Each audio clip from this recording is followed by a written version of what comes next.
Request to stay clear from our passage in accordance with the collision regulation. Over. Off the coast of the Philippines, clashes with China have become a common occurrence, which Philippine officials call David versus Goliath situation. The external security environment is becoming more complex. It is becoming more unpredictable. The rising tensions between the two countries have major implications for the United States and have opened the door for a greater U.S. military presence in the Philippines. We're a mutual defense treaty partner, and we will come to the aid of the Philippines if they're attacked. It's as simple as that. Here's what's happening in the Philippines and why the country is becoming increasingly important to global superpowers, big players in the Pacific, and smaller neighbors in the South China Sea. First, let's talk superpowers. The Philippines is part of an arc of U.S. allies and partners that Washington is leaning on for help countering China. To its west is the South China Sea, a massive global shipping lane that Beijing claims almost all of. To the north is the democratic island of Taiwan, a key Western trading partner that China has threatened to take by force. To learn more about the Philippines' growing strategic importance, we traveled there in April during the largest ever exercises between the U.S. and Philippine militaries. Stinger launch coming! Stingers, Patriots, and HIMARS. Some of America's most powerful weapons engaged in a target practice over the South China Sea, a body of water that China has steadily moved to control. Up north, troops conducted air assaults from a Navy ship flying to islands just 100 miles from Taiwan, the world's leading producer of advanced semiconductors, which China has threatened to take by force. We don't want a war with China. Nobody wants that. That said, that doesn't distract me from doing my job. That's my job. Is the U.S. prepared to fight? Absolutely. And that's what we're doing here. The Philippines has moved closer to the United States under its new president, Ferdinand Marcos Jr. This is the first time a president has actually attended a major live-fire event. So this year was different. Yes, this year was significantly different. The shift comes after Marcos's predecessor, Rodrigo Duterte, tried to steer the country closer to Beijing. I want to be a friend to China. Despite his efforts, China didn't back off of its claims near the Philippine coast and has only ramped up its show of force. How concerned are you with the continued provocation from China? As concerned as you could possibly be.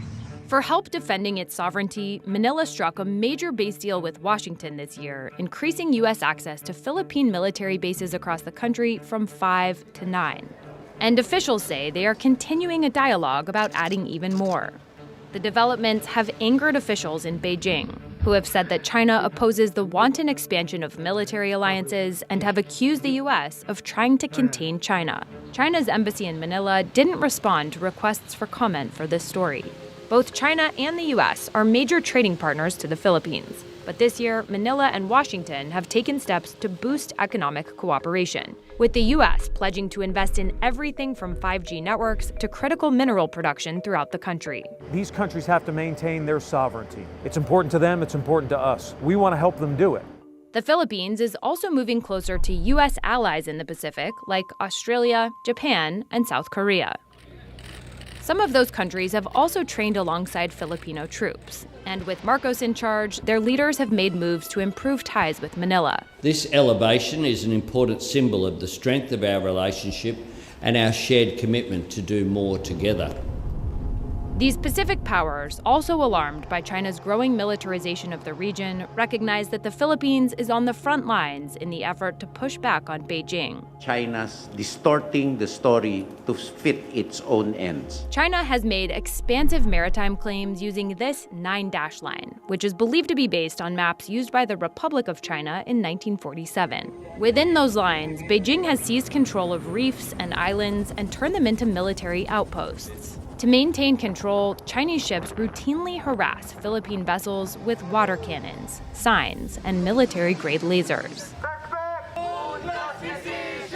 China's actions have angered much of the population, and under Marcos, the Philippines has been pushing back. The Coast Guard has adopted a new strategy of publicizing encounters with Chinese ships and calling out Beijing for not abiding by an international ruling that invalidated China's 9-dash line claims. It just goes to show that the Chinese have always been ignoring the international law. Beijing has ignored the international ruling and has said that its maneuvers are legal and justified. Now, Pacific powers like Australia and Japan are planning to conduct joint patrols with the Philippines to up the pressure on Beijing and keep the waters that are vital to their economies and national security open and free.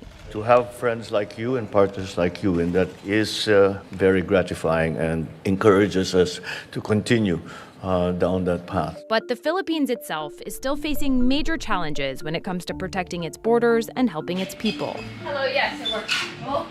The economy has been growing, with the World Bank forecasting 6% growth in 2023. And while the country has been blessed with a wealth of natural resources and a young and growing population, millions of people leave to work abroad. More than 15% of the population lives in poverty, and rising prices have hit hard. Inflation for rice, the country's #1 food staple, surged to 8.7% this summer, prompting the government to impose price caps. And fish stocks, another food staple, have been declining. The country is also plagued by its small number of military assets, its frail power grids, and its congested roads. It would be faster if you walked, no? Faster this way, Mom.